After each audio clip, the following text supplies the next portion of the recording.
Joshua chapter 20. Your header might say cities of refuge.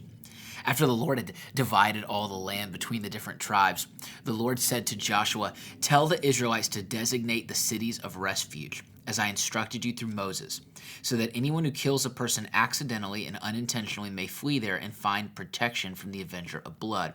So remember, it was an eye for an eye, a tooth for a tooth, and if someone had killed someone, they would want vengeance. Well, God set up these locations where people could go hide out, if you will, if there was an accidental killing. This would be like, let's say, like in our time today, this might be equated more to like manslaughter, where someone accidentally might have hit someone with a car or something took place, but it wasn't intentional, but it happened. It says in verse 4, when they flee to one of these cities, they are to stand in the entrance of the city gate, state their case before the elders of that city. Then the elders are to admit the fugitive into their city and provide a place among them. If the avenger of blood comes in pursuit, the elders must not surrender the fugitive, because the fugitive killed their neighbor unintentionally and without malice aforethought. They are to stay in that city until they have stood trial before the assembly and until the death of the high priest who is serving at that time. Then they may go back to their home in the town from which they fled.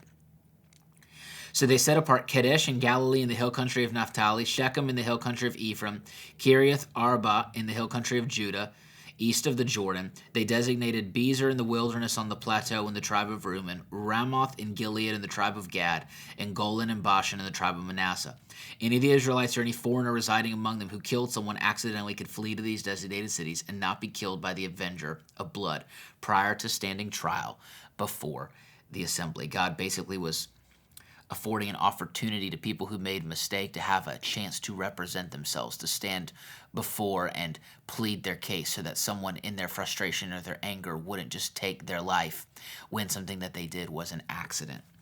Chapter 21, now we get into the portion for the Levites. These were the priests who served the Lord. They did not get a land allotment, I remind you. They did not have something set out for them. The Lord was their portion, but there was areas that they were given to live. Chapter 21 covers that. It says, now the family heads of the Levites approached Eleazar the priest, Joshua son of Nun, and the heads of the other tribal families of Israel at Shiloh and Canaan, and said to them, "The Lord commanded through Moses that you give us towns to live in, with pasture lands for our livestock. So as the Lord has commanded, the Israelites gave the Levites the following towns and pasture lands out of their own inheritance." So we're going to go through and we're going to read out of the different tribes, the cities that were given to the Levites.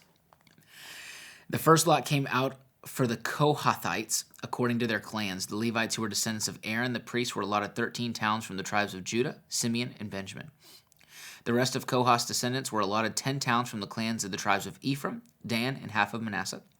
The descendants of Gershon were allotted 13 towns from the clans of the tribes of Issachar, Asher, Naphtali, and the half-tribe of Manasseh and Bashan. The descendants of Merari, according to their clans, received 12 towns from the tribes of Reuben, Gad, and Zebulun. So the Israelites allotted to the Levites these towns and their pasture lands as the Lord had commanded Moses. Now, you would think that would be sufficient, but no. Joshua was very thorough, so they will list each of these towns out, and we will read them. From the tribes of Judah and Simeon, they allotted the following towns by name. These towns were assigned to the descendants of Aaron, who were from the Kohathite clans of the Levites, because the first lot fell to them. They gave them Kiriath Arba, with its surrounding pasture land in the hill country of Judah. But the fields and villages around the city they gave to Caleb son of Jephunneh as his possession.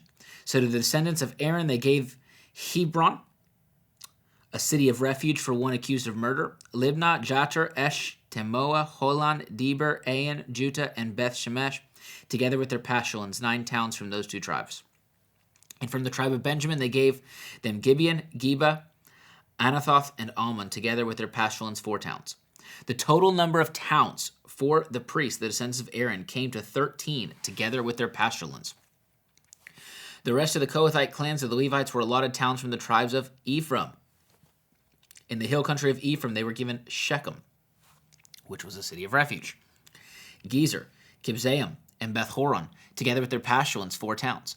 Also from the tribe of Dan, they received Eltekeh, Gibbethon, Aijalon, and Gath-Rimmon, together with their pasture lands, 4 towns. From half the tribe of Manasseh, they received Tanakh and Gath-Rimmon, together with their pasture lands, 2 towns. All these 10 towns and their pasture lands were given to the rest of the Kohathite clans. The Levite clans of the Gershonites were given from the half-tribe of Manasseh. Golan and Bashan, which was a city of refuge. Bet-Eshterah, together with their pasturlands, 2 towns. From the tribe of Issachar, Kishion, Dabereth, Jarmuth, and En-Ganem, together with their pasturlands, 4 towns. From the tribe of Asher, Mishal, Abdon, Helkath, and Rehob, together with their pasturlands, 4 towns. From the tribe of Naphtali, Kedesh in Galilee, which was another city of refuge. Hamath, Dor, and Kartan, together with their pasturlands, 3 towns. The total number of towns of the Gershonite clan came to 13, together with their pasturlands. Verse 34. The Merarite clans were given from the tribe of Zebulun, Jokneam, Karta, Dimnah, and Nahalal, together with their pasturlands, 4 towns. From the tribe of Reuben, Bezir, Jahaz, Kedemoth, and Mepha, together with their pasturlands, 4 towns. From the tribe of Gad, Ramoth and Gilead, another city of refuge. Mahanaim, Heshbon, and Jazer, together with their pasturlands, 4 towns in all.